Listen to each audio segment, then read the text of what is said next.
The advice and opinions expressed by Dr. Granpeesheh and her guests are meant solely as suggestion and should not be in any way construed as child-specific advice.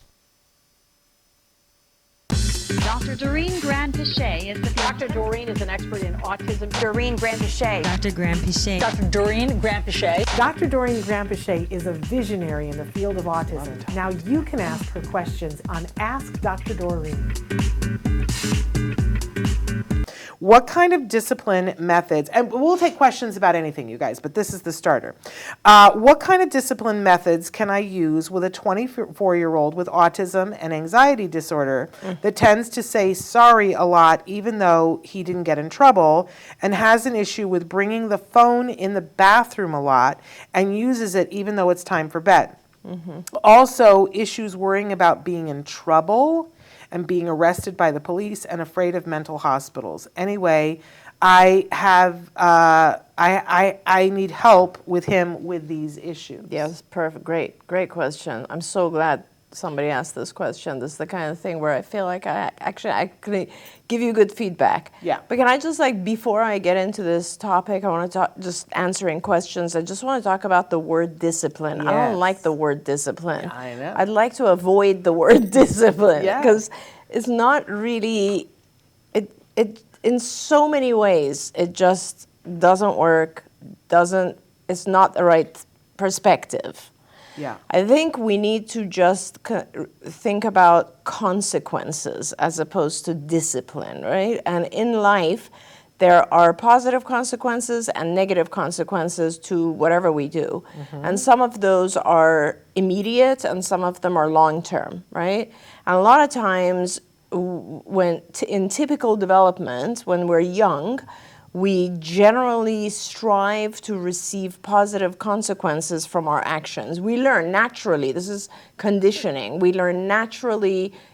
This is like animal studies. This is like a not something that you have to, it has nothing at all to do with your intelligence or anything like that. This is a human behavior. When you receive a reinforcer of any kind, a consequence that is positive, that behavior that just occurred increases, period.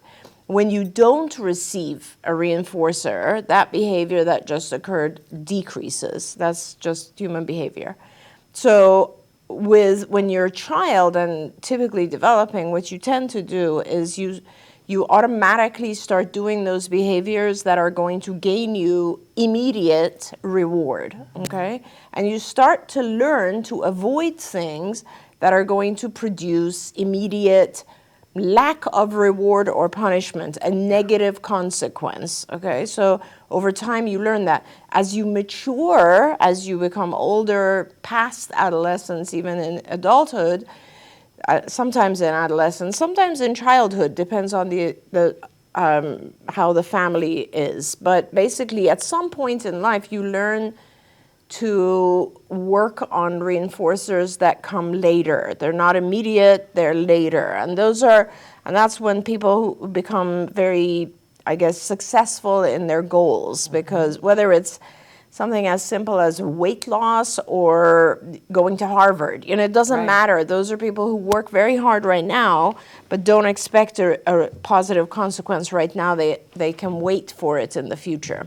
So, but all behavior is shaped by what happens afterwards. I don't want to say discipline.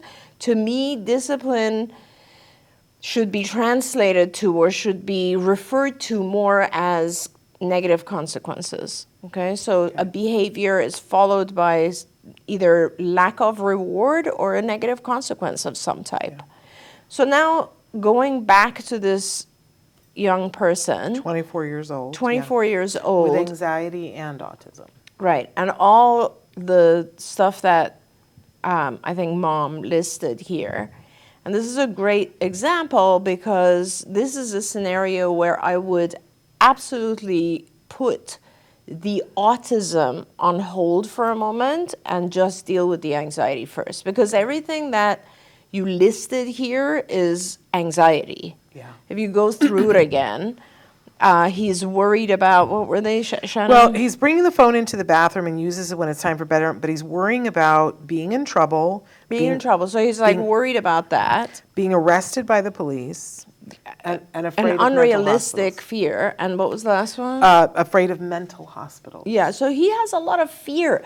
Fear is anxiety. So you need to really stop. This is when I tell parents, pick your battles. Yeah. You know, it might be something like he takes his phone to the bathroom and that's what you're trying to get rid of. But first, let's focus on the anxiety because he's going through a lot. Yeah. So what you need to do, and it really depends on his level of functioning, but the most positive treatments for anxiety are cognitive behavior therapy and medication. That combination is the most successful. There's thousands of peer-reviewed articles about this. So you should probably start by trying to see a psychiatrist and get him on some form of medication. The medication for anxiety and depression is the same. So it's either a selective serotonin reuptake inhibitor, SSRIs, or SNRIs. But you basically are taking medication which will not change his personality. It will help him be a little bit less worried at all times. That in itself will make his overall life a little bit more positive. And that's very important because you're talking about removing positive consequences. Like you're talking about, when you say discipline, you're talking about adding a negative consequence to his life for doing something like taking his phone to the bathroom. And if you're ever going to add a negative consequence, you need to first make sure there are enough positive consequences so that the end result ends up being fair. Right. So in my opinion, you should really be more focused on just the anxiety aspect of things and making that better. Just let the phone issue be for now. It's not a big deal. It's not a life or death matter. Yeah. And later on, it sounds like he's very high functioning. Later on, once you've had the anxiety under control, you can start doing, depending on his functioning level, you could either reason it out with him or you can have a token economy of some type where, you don't take it to the bathroom and you will get X, Y, and Z. But right now, I would really focus on the anxiety. Don't forget, you can watch Ask Dr. Doreen live every Tuesday morning at 10 a.m. Pacific time. We hope to see you there.